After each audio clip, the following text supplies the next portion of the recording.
السلام علیکم ناظرین، تحریک لبیک پاکستان اور حکومت کے درمیان مذاکرات کا عمل شروع ہوا ہے اور اس میں مثبت پیش رفت بھی ہو رہی ہے، جو ایک خوش آئند بات ہے کہ پاکستان کو اس وقت امن و امان کی ضرورت ہے، ایک ترقی اور خوشحالی کی اور ڈیولپمنٹ کی ضرورت ہے، اور پاکستان جن مراحل سے گزر رہا ہے اس میں بھی اندرونی اور بیرونی چیلنجز کو ضرور ذہن میں رکھنا ہوگا۔ جو موجودہ صورتحال پیدا ہوئی اور جس قسم کے حالات پچھلے چند دنوں سے رہے اور جس میں خون خرابہ بھی ہوا، قومی املاک کو، عوام کی املاک کو نقصان بھی ہوا، قیمتی جانوں کا ضیاع بھی ہوا، تحریک لبیک کے کارکن بھی جاں بحق ہوئے اور جو پولیس اہلکار ہیں وہ بھی جاں بحق ہوئے ہیں۔ اب اس سارے معاملے کو اگر دیکھا جائے اور بالخصوص ہمیں یہ نہیں بھولنا چاہیے کہ ایسے مواقعوں کے اوپر بہت سے فیکٹرز جو ہیں وہ کار فرما ہوتے ہیں، بہت سے اندرونی اور بیرونی ایسے عناصر ہوتے ہیں کہ جو ان مواقعوں سے بھرپور فائدہ اٹھانے کی کوشش کرتے ہیں اور اس سے قوم کو مزید تقسیم کرنے کے جو عمل ہے اس کو تیز کرنے کی کوشش کرتے ہیں۔ اب اس ساری صورتحال کو اگر ہم دیکھیں اور بالخصوص آج سے 2 دہائیاں پہلے جب 9/11 ہوا تھا تو اس کے بعد دہشت گردی کے خلاف جنگ میں جب پاکستان نے حصہ لیا اور پھر پاکستان میں مختلف آراء تھی کہ ہمیں اس جنگ کا حصہ بننا چاہیے، نہیں بننا چاہیے، اور اس جو اختلاف تھا، نظریاتی اختلاف بھی تھا، سوچ کا اختلاف بھی تھا، اس کے نتیجے میں تشدد پاکستان کے اندر پیدا ہوا، ایک احتجاج کی کیفیت پیدا ہوئی، اور اس کے اندر پھر جب تشدد کا ایلیمنٹ آیا تو پھر ہم نے یہ بھی دیکھا کہ پاکستان میں اس تشدد کے واقعات میں، ان دہشت گردی کے واقعات میں 80,000 سے زیادہ قیمتی جانیں ضائع ہوئیں، اور ان میں سیکیورٹی فورسز کے، مسلح افواج کے اور عام شہری جو ہیں وہ بھی شہید ہوئے تھے۔ اس کے علاوہ پاکستان کی معیشت کو بھی کوئی 125 سے 30 ارب ڈالر کا نقصان ہوا تھا۔ اب اس صورتحال میں دیکھیں کہ اس وقت کیا پروپیگنڈا پاکستان کے خلاف ہو رہا تھا، اس وقت کون سی طاقتیں تھیں جو اس ساری چیزوں کو ہوا دے رہی تھیں اور پاکستان کو اسٹیبلائز کرنے کی کوشش کی جا رہی تھی۔ اس وقت پاکستان نے ایک طویل وہ جنگ لڑی اور پوری قوم، خاص طور پہ جب APS کا واقعہ ہوا تو پوری قوم پھر ایک نقطۂ نظر پہ، ایک سوچ پر اکٹھی ہوئی، جس کے نتیجے میں ایک قومی بیانیہ مرتب پایا، اور اس قومی بیانیے میں مرتب کرنے والے 1800 سے زیادہ تمام مسالک کے علماء کرام اور مفتی صاحبان شامل تھے۔ میں ان میں سے چیدہ کے نام لینا چاہ رہا ہوں کیونکہ جو آج کل صورتحال ہے اس میں بھی جو چیلنجز پیدا ہو رہے ہیں، اور میں ان کو جو دہشت گردی کے خلاف جب جنگ جاری تھی تو جو ہمیں چیلنجز درپیش تھے اور جس سے نبٹنے کے لیے ہم نے قومی بیانیہ بنایا تھا، تو ان میں اندر مماثلت بہت زیادہ ہے، لیکن بدقسمتی سے ہمارے وہی علماء کرام صاحبان جب اس وقت قومی بیانیہ بن رہا تھا اس کے اوپر انہوں نے دستخط کیے، اس کا حصہ بنے، اب وہ اس سے ڈفرینٹ اوپینین ان کے سامنے آئی ہے۔ تو اب ان میں مفتی رفیع عثمانی صاحب، مفتی تقی عثمانی صاحب، مفتی منیب الرحمان صاحب اس میں شامل تھے، اس سارے عمل میں، قومی پیغام پاکستان بنانے میں، اس کے دستخط بھی موجود ہیں۔ ڈاکٹر عبدالرزاق سکندر صاحب جو امیر ہیں عالمی مجلس تحفظ ختم نبوت کے، وہ اس میں شریک تھے۔ قاری حنیف جلندری صاحب، مولانا یاسین ظفر صاحب، علامہ ریاض حسین نجفی صاحب، حامد اللہ حقانی صاحب، اکوڑا خٹک والے، مولانا ابو ظفر غلام محمد سیالوی صاحب، تو یہ سارے وہ معروف نام اور معروف خاندان ہیں جنہوں نے یقیناً اسلام کی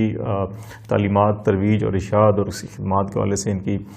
جو خدمات ہیں ان سے انکار نہیں کیا جا سکتا۔ ان سب نے مل کر 2 چیزوں کے اوپر بڑا جامع فتویٰ تھا کہ جس کے اوپر ایک تو یہ تھا کہ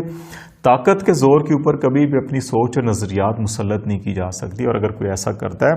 تو وہ عمل غیر شرعی ہوگا، یہ اس میں کہا گیا تھا۔ دوسری بات اس میں یہ کہی گئی تھی کہ قتال اور جہاد کا جو فیصلہ ہے وہ کوئی فرد یا کوئی گروہ یا کوئی جتھا نہیں کرے گا، بلکہ یہ بھی ریاست کا اختیار ہے، اور اگر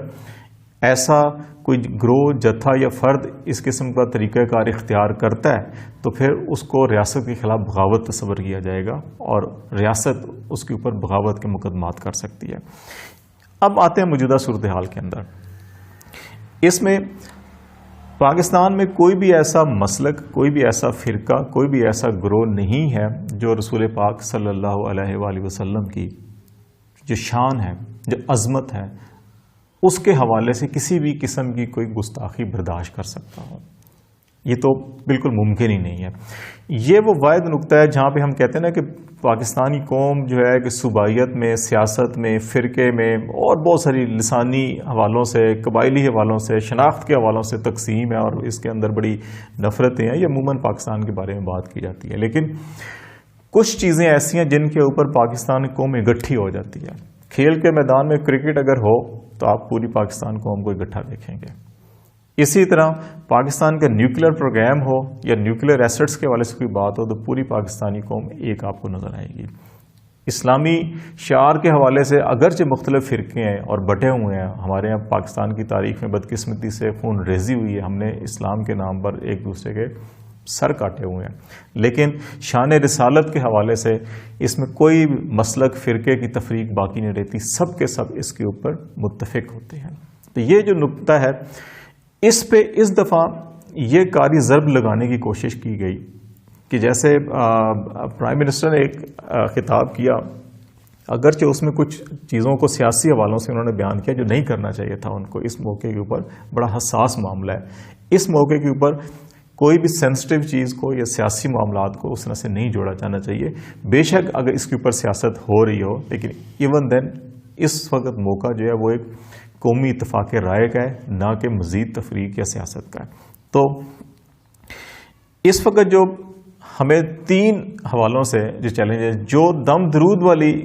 ہمارے علماء کرام تھے یا مولوی صاحبان تھے، اس وقت ان کو بارود والا بنا دیا گیا ہے. اس وقت ان کے جو جذبات ہیں وہ بارود والے ہیں، اور سڑکوں کے اوپر جو کچھ ہوا وہ انتہائی افسوسناک اور انتہائی تکلیف دہ ہے. دونوں طرف سے جو کچھ ہوا وہ انتہائی تکلیف دہ، ایسا نہیں ہونا چاہیے تھا. ابھی اس کو سمجھنے کے لیے تھوڑا سا جیو پولیٹیکل سینیریو کو بھی آپ سوچیں کہ جب امریکی افواج افغانستان سے واپس جا رہی ہیں، افغانستان کے اندر طالبان واپس آ رہے ہیں، سیاست کے اندر ان کا عمل دخل بڑھے گا، وہ سیاست میں حکومت میں اپنا حصہ مانگ رہے ہیں، شیئر مانگ رہے ہیں، اور امریکہ، روس، چین جو ان سے مذاکرات کر رہے ہیں وہ اس کو حصہ دینے کے لیے بھی تیار ہیں. جب وہ سیاسی عمل میں آئیں گے تو افغانستان کی سرزمین جو پاکستان کے خلاف استعمال ہو رہی تھی اور جس میں انڈین کردار بہت زیادہ تھا، وہ فیکٹر وہاں پہ ویک ہوگا. انڈیا کے اندر اس وقت سب سے زیادہ جو بے چینی، پریشانی اور پروپیگنڈا ہو رہا ہے، شور مچ رہا ہے، وہ یہی ہے کہ افغانستان سے اگر ان کا عمل دخل کم ہوتا ہے، اثر و رسوخ کم ہوتا ہے، اور پاکستان کو مغربی سائڈ سے اگر ایک پرامن ملک اور ایک پرامن بارڈر میسر آ جاتا ہے، تو مشرقی سرحد کے اوپر جو کشمیر کی صورتحال میں اس وقت انڈینز نے بہت زیادہ دباؤ ڈالا ہوا ہے اور انسانی حقوق کی وائلیشن ہو رہی ہے، مسلمانوں کا قتل عام ہو رہا ہے، تو وہاں پہ جو تحریک ہے اس کو دوبارہ تقویت ملے گی، اور ساری کی ساری توجہ پاکستان کی یا دنیا کی جو ہے کشمیر کی طرف آئے گی. تو اس لیے ان کی پوری کوشش ہے کہ اگر افغانستان سے سچویشن سیٹل بھی ہوتی ہے تو پاکستان کو پاکستان کے اندر انگیج کیا جائے. اور یہ ان کے میڈیا کے اوپر مسلسل ڈبیٹ ہو رہی ہے، جس میں ان کے سیاستدان، اس میں ان کے جو ریٹائرڈ ملٹری کے چیفز ہیں، سروسز چیف ہیں، انٹیلیجنس چیفز ہیں، یہ سارے مسلسل تواتر سے بات کر رہے ہیں کہ ہم پاکستان کے اندر ان کو سیاسی اعتبار سے، نظریاتی اعتبار سے، فکری اعتبار سے آپس میں لڑوائیں گے اور ان کو تقسیم در تقسیم کی طرف لے کے جائیں گے، نہ کہ وہ اکٹھے ہوں اور انڈیا کی طرف توجہ آئے. انڈیا کو ایک تو سب سے بڑا چیلنج یہ ہے. دوسرا، سکھوں کی تحریک وہاں پہ خالصتان کے حوالے سے تو تھی، اب جو پورے کسانوں کی تحریک ہے اس کے اندر سکھ جو ہیں وہ لیڈنگ رول پلے کر رہے ہیں. ٹھیک ہے، اور یہ معاملہ بھی ان کے لیے بڑا پریشان کن ہے کہ جب یہ تمام معاملات اکٹھے ہوں گے تو پھر ان کو اپنے مسائل پیدا ہوں گے. تو وہ کیا کیا جا رہا ہے؟ جب دہشت گردی کے خلاف جنگ تھی تو اس وقت بھی پاکستان میں خدا کے نام کے اوپر اور جہاد کے نام کے اوپر قتل عام ہو رہا تھا، جس کے بعد تمام علماء کرام نے کہا کہ نہیں، جہاد یا قتال کا حکم ریاست کا یہ اختیار ہے، ریاست فیصلہ کرے گی کب جو ہے کہ جہاد کرنا ہے، کب کسی کو قتال کے حوالے سے فیصلہ کرنا ہے. یہ ریاست کا کسی فرد یا گروہ کا نہیں ہے. ابھی ہمیں پہلے 1-2 پروگراموں کے بعد بہت سے لوگوں نے کہا کہ رسول پاک صلی اللہ علیہ وسلم نے اپنی زندگی میں اس میں جو ریفرنس دیا گیا کہ کعب بن اشرف اور ابن خطال کے حوالے سے کہا گیا جی کہ وہ ان کی قتل کا حکم دیا تھا حضور پاک صلی اللہ علیہ وسلم نے اور صحابہ کرام نے جا کے ان کو قتل کیا تھا یقیناً، لیکن رسول پاک صلی اللہ علیہ وسلم کی جو ذات مبارک ہے وہ اس وقت اس ریاست کے وہ حاکم تھے، اس کے سربراہ تھے، انہوں نے فیصلہ کیا تھا. ایسا نہیں ہوا تھا کہ مدینہ یا مکہ کی گلیوں میں اگر کسی نے کوئی بات سنی ہے اور وہ خود ڈنڈا اٹھا کے اور ان کی گلیوں میں خون ریزی ہوئی ہو، ایسا ہرگز نہیں ہوا تھا. معاملات رسول پاک صلی اللہ علیہ وسلم تک پہنچائے جاتے تھے اور پھر فیصلہ وہاں سے ہوتا تھا کہ کیا کرنا ہے کیا نہیں کرنا. ہر فرد کو اختیار نہیں دیا گیا تھا کہ وہ خود ڈنڈا اٹھا کے جو کچھ مرضی کرتا پھرے.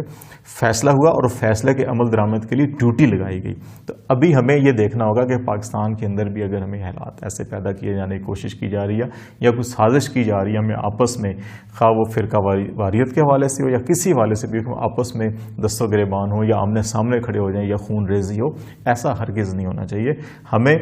اپنے آپ کو کمزور کرنے کی بجائے اس وقت کا تقاضا یہ ہے کہ ہمیں خود کو مضبوط کرنا ہوگا، اپنے آپ میں اتحاد پیدا کرنا ہوگا، اور وہ اسی وقت ہوگا جب ہم اپنے کچھ سیاسی گروہی اور یہ چھوٹے موٹے اختلافات بھلا کے ذرا ایک بڑے مقصد کی طرف دیکھیں گے. اور وہ کیا ہے کہ ہمیں نمبر 1 ہے، ہمیں کسی سیاسی انتشار کا شکار نہیں ہونا. یقیناً ایسے معاملات کے اندر جو سیاسی مخالفین ہوتے ہیں وہ فائدہ اٹھانے کی کوشش کرتے ہیں. پرائم منسٹر صاحب کو اپنے قوم سے خطاب میں اس کی جس طرح سے انہوں نے جمعیت علماء اسلام کا یا پاکستان مسلم لیگ نون کا نام لیا، انہیں نام نہیں لینا چاہیے تھا. وہ ایک حکومت کے سربراہ ہیں اس وقت. وہ اس وقت یہ کوشش ہونی چاہیے، حکومتی سطح پہ یہ کوشش ہونی چاہیے کہ تمام سیاسی جماعتوں کو، تمام پارلیمانی جماعتوں کو، تمام قومی قیادت کو، خواہ وہ سیاسی ہو، خواہ وہ مذہبی ہو، خواہ وہ سوسائٹی کی ہو، خواہ وہ میڈیا کی ہو، اس وقت ایک قومی سوچ ایک نقطے پہ گٹھی کر کے اس طرف آگے بڑھنے کی ضرورت ہے، نہ کہ ابھی ہم پھر ایک دوسرے کے چھوٹے موٹے پوائنٹ کو اٹھا کر پوائنٹ سکورنگ کرنے کی کوشش کریں یا اس سے فائدہ اٹھانے کی کوشش کریں. یہ نہیں ہونا چاہیے تھا. سیاسی مفادات اس وقت سارے کے سارے ایک طرف رکھ کے ہمیں مقصد یہ ہونا چاہیے کہ عالمی سطح کے اوپر رسول پاک صلی اللہ علیہ وسلم کی جو وقتاً فوقتاً بے ادبی کی جاتی ہے، گستاخی کی کوشش کی جاتی ہے، ان کو کیسے روکا جا سکتا ہے. وہ پہلے ہمیں اپنے گھر کے اندر، اپنے ملک کے اندر ابھی آپس میں اتحاد پیدا کرنا ہوگا. پھر ہم اس پوزیشن میں ہوں گے کہ ہم OIC کے فورم پہ یا عالمی سطح کے اوپر ہم تمام مسلم ممالک کو ملا کر پھر جا کے کسی دیگر جو یورپی یونین ہے، UN ہے، اس کے اوپر دباؤ ڈالیں گے. لیکن اس کے لیے پہلے ہمیں اتحاد کرنا پڑے گا. سیاسی اختلافات ایک طرف رکھنے ہوں گے، دوسرا ہمیں شر پسند عناصر سے بچ کے رہنا ہوگا. ایسے موقعوں کے اوپر وہ عناصر جو فرقہ واریت چاہتے ہیں، جو بدامنی چاہتے ہیں، جو انتشار چاہتے ہیں، جو آپس میں اختلافات چاہتے ہیں، ان کو ہرگز کامیاب نہیں ہونے دینا چاہیے، کیونکہ اس کا نقصان سراسر نقصان معاشرے کو ہوگا اور ہم جو قومی مقاصد ہیں ان سے ہم ایک سائڈ پہ ہو جائیں گے. اور پھر تیسری بات کہ ہمیں جو اس وقت منفی پروپیگنڈا ہے خاص طور کے اوپر، دیکھیں جب افغانستان میں امریکی افواج آئی تھی اور جب پاکستان کے اندر پچھلی 2 دہائیوں کے دوران دہشت گردی خلاف جنگ جاری تھی، تو اس وقت بھی ہزاروں سوشل میڈیا کے ایسے فیک اکاؤنٹس تھے جو پاکستان سے باہر سے آپریٹ ہو رہے تھے، جو انڈیا سے آپریٹ ہو رہے تھے، افغانستان سے آپریٹ ہو رہے تھے اور یورپی ممالک سے آپریٹ ہو رہے تھے. وہاں سے اسلام کے بارے میں، جہاد کے بارے میں اور اسلامی تشخص کے بارے میں ایسی پوسٹ ڈالی جا رہی تھی جس کو ہم بغیر سوچے سمجھے یہاں پہ سینکڑوں لاکھوں کروڑوں کی تعداد میں ہم ان کو آگے شیئر کر رہے تھے، جن کا سر پاؤں نہیں ہوتا. ہمیں اپنی قرآن سے رہنمائی لینی چاہیے. پیغام پاکستان میں تمام 1000 سے زیادہ 1800 سے زیادہ مفتی صاحبان، علماء کرام اور اسکالرز نے مل کر ڈاکومنٹ بنایا تھا قرآن اور حدیث کی روشنی میں. ہمیں وہاں سے رہنمائی لینی چاہیے. اور ہمیں اس وقت بھی